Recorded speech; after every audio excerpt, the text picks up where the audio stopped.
Hello, children. How are you? I am back with you. Now, today I am going to tell you a story, and this is a story of Beauty and the Beast. Beauty means Sundari, and the Beast means Danav. तो सुंदरी और दानव की कहानी है. Once there lived a merchant who had fallen upon hard times. From being rich and living in a grand mansion, he and his family had to change to living in a small farmhouse. तो यहाँ पे देखते हैं कि एक समय की बात है, एक मर्चेंट, उनके ऊपर विपत्ति आ पड़ी और बड़े से घर में रहने अब उनको छोड़ना पड़ेगा. अब उन्हें उनके परिवार के साथ एक छोटे से घर में रहना पड़ेगा. His children, all of whom were grown-ups, did not care for this poor life.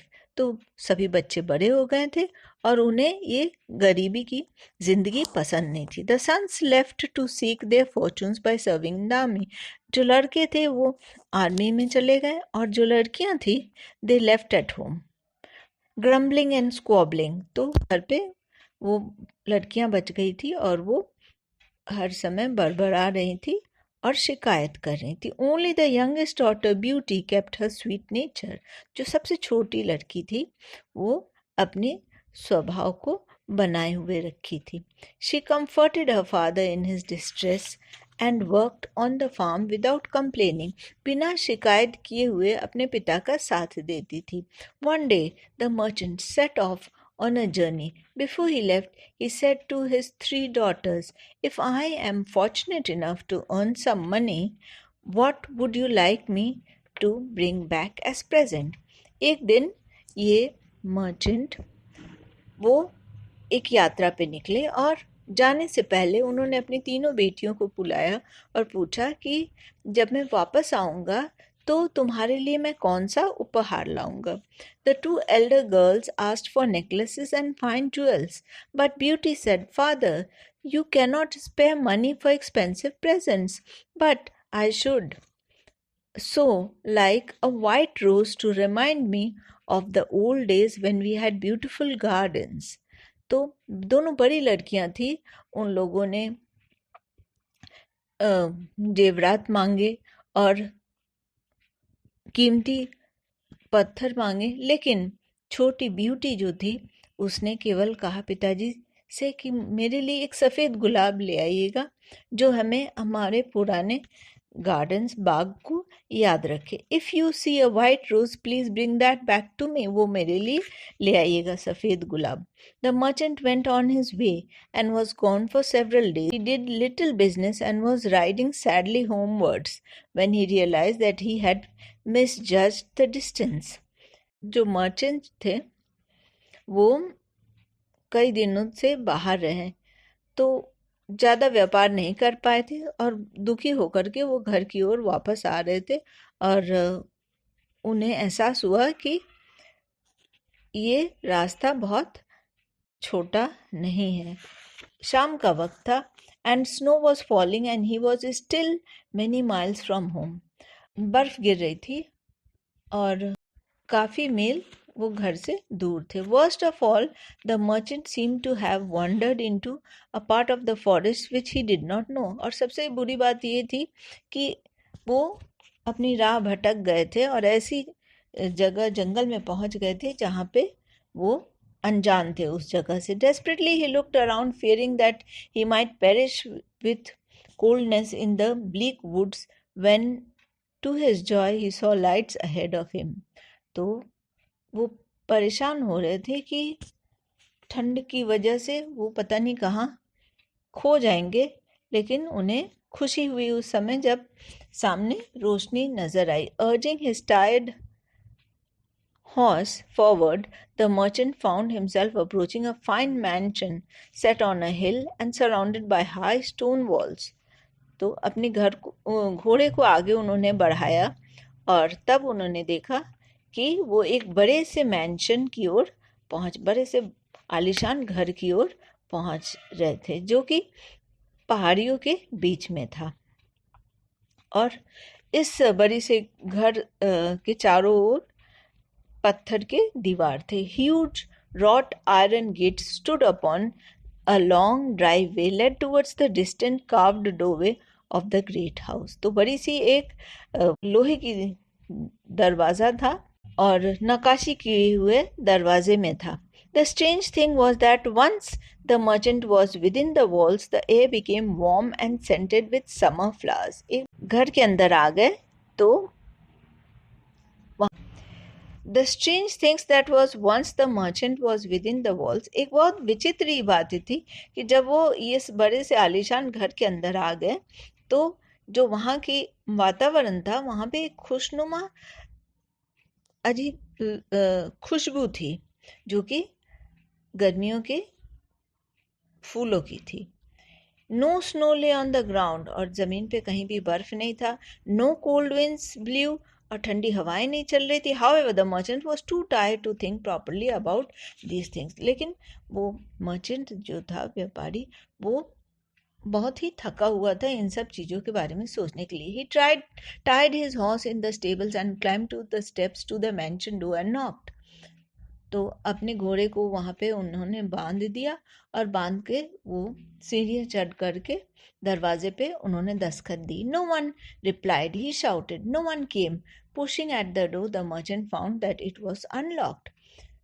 तो जब उन्होंने दस्तखत दी कोई भी नहीं आया तो दरवाजे को धक्का दे करके वो अंदर गए. दरवाजा खुला हुआ था. He went inside and found a huge fire blazing, a welcome in the great hall. Once more he called out and asking if anyone was at home and if he could be given shelter for the night. तो उन्होंने आवाज लगाई लेकिन देखा दरवाजा खुला हुआ था. अंदर गए तो आग अच्छी खासी जली हुई थी. लेकिन उन्होंने पूछा कि क्या उन्हें शरण रात भर के लिए मिल सकता है. लेकिन वहां पे कोई आवाज नहीं आई. No one replied. Not a voice replied. The merchant found it very unusual but was so very weary he could not resist sinking into the comfortable chair set by the warm fire. His eyes were beginning to droop in sleep when he was startled to see a rich meal being set on the table at his side. He leaped up and searched around the room for servants. There was none. उन्होंने जब आवाज लगाई तो कोई भी नहीं आया. लेकिन वो इतने थके हुए थे कि आरामदायक चेयर में आग के पास बैठ करके उन्हें नींद आने लगी.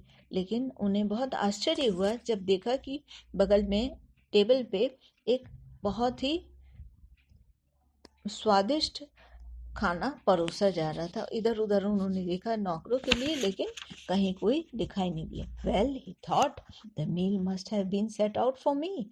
आई विल ईट इट. तो उन्होंने सोचा ये जो खाना परोसा जा रहा है ये मेरे लिए, अब मैं इसे खाऊंगा. ही ate the delicious food and feeling stronger he went back to the stables to unsaddle and feed his horse. To his surprise, the horse had been cared for and stood happily amongst clean straw. The merchant returned to the house and once more called out, "Is anyone there?" खाना खाने के बाद ये गरिष्ठ और बहुत ही स्वादिष्ट खाना खाने के बाद उन्हें थोड़ी सी ताकत मिली और वो वापस देखने गए अपने घोड़े को खाना खिलाने के लिए. तो उन्हें बहुत आश्चर्य हुआ कि खाना घोड़े को परोसा जा चुका था. और फिर उन्होंने फिर से एक बार आवाज लगाई, कोई है. There was a faint rustling along the long stone corridors but no one came to speak to him. तो कॉरिडोर्स में गलियारे में ऐसा प्रतीत हो रहा था कि कोई है लेकिन कोई सामने नहीं. It seemed I am welcome even if no one speaks to me, the merchant thought and walked up the stairs where he found a bedroom in which a bed was made up and he went to sleep for the night. ऐसा लगा कि उन्हें यहाँ पे स्वागत किया गया. चूंकि किसी ने नहीं आवाज दी उनके लिए एक बिस्तर बना हुआ था और वो रात को वहीं पे विश्राम कर ली. In the morning the same strange thing happened. Unseen hands brought clean clothes and hot food. The fire in the great hall had been cleaned and replenished with wood. When the merchant went to his horse, it was saddled and ready to ride. तो अगली सुबह जब ये उठे तो फिर से इन्होंने देखा कि इनके लिए गर्म खाना परोसा गया था, साफ कपड़े रखे हुए थे और घोड़े को भी खाना खिलाया गया था और वो जाने के लिए तैयार थे. Thank you, whoever you are, called the merchant and led his horse towards the wrought iron gate. And he noticed a beautiful rose garden, and blowing amongst the rose bushes was one bush of magnificent white blooms. And then the merchant remembered the words of his daughter Beauty. I will pick one of those white roses to take back to dear Beauty, thought the merchant. Surely no one will miss one white rose. तो उन्होंने शुक्रिया अदा की और कहा कि अब मैं जा रहा हूँ. उन्होंने देखा कि बहुत ही बढ़िया सा बाग था, उसमें सफ़ेद गुलाब का भी एक बाग था, और उन्हें तुरंत याद आया कि उनकी छोटी बेटी ने उनसे कहा था एक सफ़ेद गुलाब लाने के लिए, और वो उसे लेने के लिए सोच ही रहे थे. तो उन्हें लगा कि अगर मैं एक गुलाब ले लूँगा तो शायद कोई इसे मिस नहीं करेगा. However, as the unfortunate man snapped the rose from the bush, a terrible roar froze and blood in his veins. तो जैसे ही उन्होंने एक गुलाब तोड़ी, एक बहुत ही तेज गुर्राने की आवाज़ आई. सुन करके उनकी खून जो थी नसों में बिल्कुल जैसे जम गई. Shaking with terror, he turned and saw a frightful creature standing at the head of a little flight of stairs. He had the head and mane of a lion, but the body of a man clad in rich clothes. तो वो क्या देखते हैं? डर के मारे कांपते हुए he saw a frightful creature. बहुत ही डरावना उन्होंने एक चीज देखी जिसका सर जो था वो लायन का था और पूरा शरीर आदमी का था, और वो कपड़ा पहना हुआ था अमीर लोगों का. Thief, roared the fearsome creature. Thief, you reward my hospitality by stealing a rose. I will have flung you into the dungeon. उसने चिल्लाया. चोर, तुम मेरी इस आव भगत का तुम इस तरह से उसका स्वागत कर रहे हो, एक गुलाब को चोर करके. इसके लिए मैं तुम्हें जेल में बंद कर सकता हूँ. The merchant was horrified. He took out his purse. I will pay you for the rose, he offered. I will pay for my night's lodging. There is no need to talk of dungeons.